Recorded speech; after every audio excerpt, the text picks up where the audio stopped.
తెలంగాణ స్టైల్లో వెల్లుల్లి కారం ఎలా చేయాలో మనం ఇప్పుడు చూద్దాం. ఒక వెల్లుల్లిపాయని తీసుకొని పొట్టు తీసుకొని ఇలా వేసుకోవాలి. అందులో 2 టేబుల్ స్పూన్ల కారం వేసుకొని 1 స్పూన్ ఉప్పు కూడా వేసుకోవాలి. 1/2 టీ స్పూన్ జీలకర్ర కూడా వేసుకోవాలి.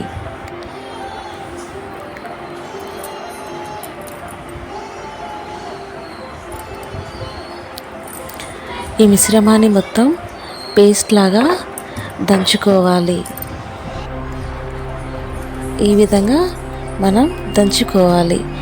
తాలింపు కోసం స్టవ్ మీద కడాయి పెట్టుకొని 2 టేబుల్ స్పూన్ల ఆయిల్ పోసుకొని ఆవాలు జీలకర్ర వేసుకోవాలి.